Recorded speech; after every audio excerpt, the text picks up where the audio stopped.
Hi, air signs Gemini, Libra, and Aquarius, Ascendant, Sun, Moon, Venus, Rising, and those of you cross-watching, welcome to your Tarot Love Messages. In today's reading, we're going to take a look and see when will your person be breaking their silence, or if they'll be breaking their silence, okay? So I guess this is more so for those of you that are going through a no contact, no communication period, or even if you are communicating, it's just, it's just a little bit of communication and things are a little bit weird or awkward between the two of you. So we'll go ahead and see where there's going to be an energy shift. It is going to be, there is going to be a part 2 to this reading as well. And in part 2, we'll explore the messages in more detail. And that's going to be made available via the extension link below. For those of you interested in a personalized tarot reading with myself, please feel free to reach out and inquire. My email address will be listed below.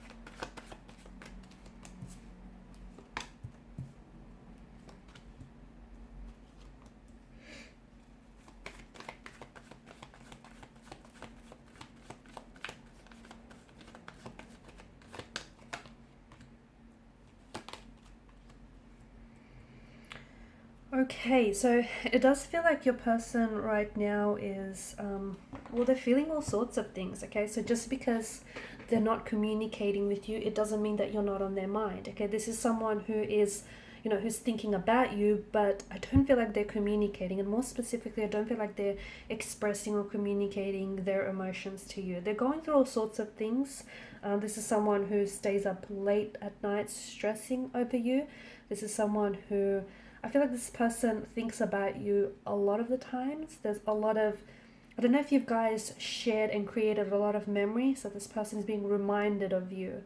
I feel like everywhere they go or whenever they hear your name, you might have like a really common name, or you guys just may have been a lot of places, or you might also have like an anniversary date coming up or a birthday coming up. And this person, I feel like, is more than usual.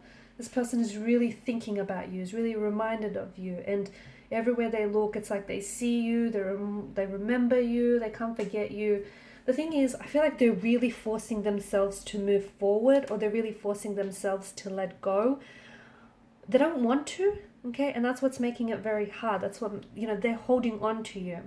In fact, it just, you guys are energetically, emotionally, you're very much still connected. There's this thread that connects the two of you together, and it hasn't been, it might have twisted a little bit, okay, it might have stretched it a little bit, but that thread is still intact. You guys are still linked in a very big and powerful way. And even though there may be, for whatever reason, I feel like it's almost like they're forcing themselves. They're saying, they have to move on, they have to let you go, they have to stop loving you, or they have to, stop giving into their feelings. They have to, but they can't walk away.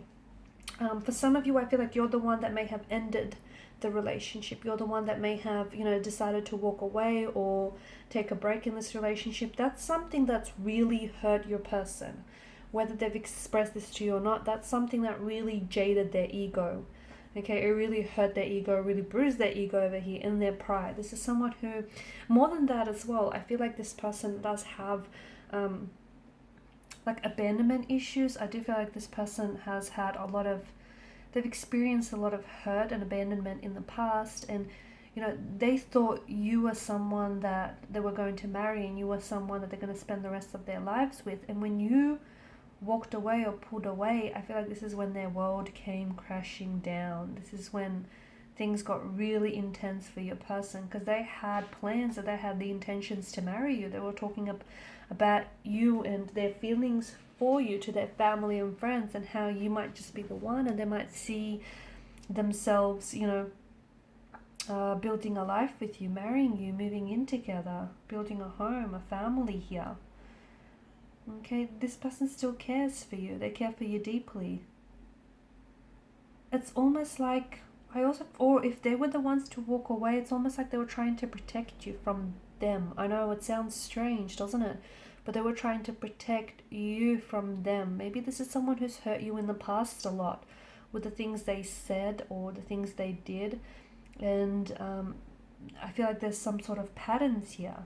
There's some sort of emotional behavioral patterns that this person indulged in that made this relationship suffer. And instead of changing their ways, they might have tried, but they might just not be ready for that. You know, they might not be ready for that inner work that they have to do. They felt like to protect you, they had to walk away, they had to pull away. They're thinking about you a lot, but I feel like for some reason there's this energy of guilt, shame, regret attached to their thoughts. They regret hurting you. They regret doing some of the things they did. They didn't act... I'm getting that they didn't act in accordance with who they are. They didn't act in accordance with their values here, their morals. I feel like this person is talking about you a lot though. They're talking about you with their close family and friends. They're trying to get advice. That's what I'm seeing. This is someone there's someone in this person's life that almost acts like a mentor, or someone who they really look up to and they really aspire to this person. And this is someone who's giving them some advice. Some of the things that they may be saying to this person is just to give this a little bit more time and space. Okay, for this person to make up their mind, because if they want to commit to a reconciliation or reunion here, they have to make a commitment to their commitment. And in the past, I feel like they've had trouble doing that. They haven't been doing so well since you guys have separated, you've gone, your separate ways. I feel like there's something's going on with this person internally. I feel like there's something here that they're not telling you. And even before, this happened, the no contact, no communication, they were already acting a little bit weird, a little bit unusual, not themselves, right? They were going through some things emotionally. Something's on their mind here. Could be something personal, could be something that's, related entirely to this connection.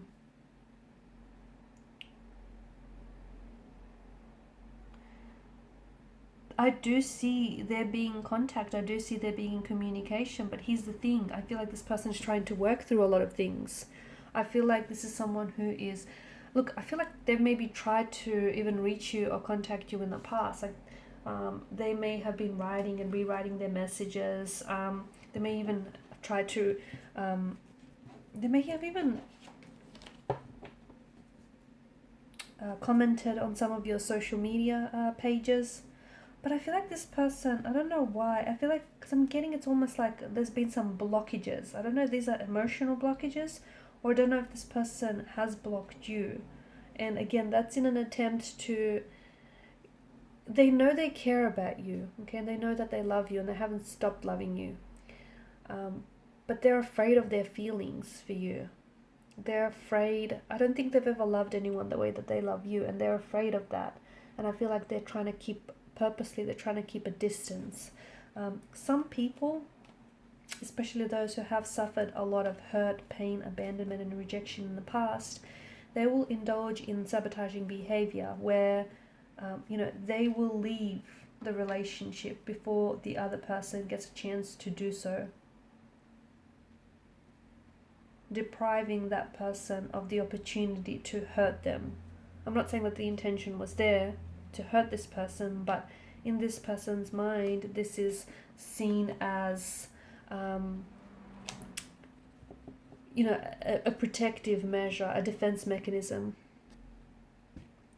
People who fear abandonment, people who fear rejection will engage in a very complex behaviors that will interrupt the relationship. Okay, so it's a very damaging fear, and they'll display behaviors or thought patterns that will sabotage or will negatively impact the relationship. And the reason why it's happening, and even in the past, if you've noticed, they may have said or done things that were sabotaging or were damaging to the relationship. That's because, people's behaviors, like our behaviors and our actions in relationships, are all thought to be result of old fears and any learned concepts that have taken place in our emotional environment, in our childhood and our upbringing here. And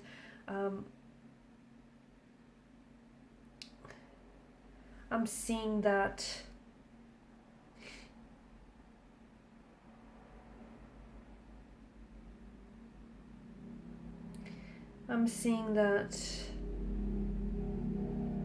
this is someone who, you know, at some level, I feel like this person has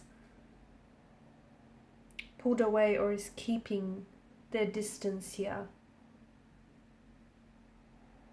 Because their fear of abandonment or their fear of rejection here is so personally tied into a memory here. A memory that they cannot, you know, they do not want to relive. And it might be, okay, it might be some experiences, like it's some significant changes that might have happened in their life, okay? It could be a loss, it could be a friend moving away, a relationship ending, a transition from high school to college, from, you know, a relationship to a marriage, from a marriage to parenthood. It could, you know, it's, some people get stuck in the process of grieving what once was, okay? They get stuck on that. I also feel like this person, notice how they attach to you very quickly. They attach to you very quickly. There's this, I think there was this failure to fully commit, and they may even had some very few long-term relationships, but they attached to you quite quickly. They also feel very insecure and unworthy of your love, and I feel like they're jealous of people that you meet. I think what, you know, them not contacting with you is something that's highly personalized to their situation. And although I do feel like there will be contact and there will be communication, I feel like there's something more, you know, there's more under the surface here that needs to be explored, because you don't want to go, you know, there's something here that needs to be addressed, and it cannot be hidden, it cannot be swept on the rug. It needs to be confronted here, because you don't want for this to happen all over again. In part 2 of the reading, we're going to explore, you know, when this person is going to reach out and communicate, because I do see them being communication. They've got a lot to say to you. They're holding back now, but they do have a lot to say. They're still very much attached to you. They want to work through things. They do. So we'll see, you know, when communication might happen, what they might say, and that will happen in part 2 of the reading. We'll also see what else the cards say for you. Thank you guys for watching. Thank you for listening. Please show your support if you haven't already by liking, subscribing to the channel. Thank you guys. Bye.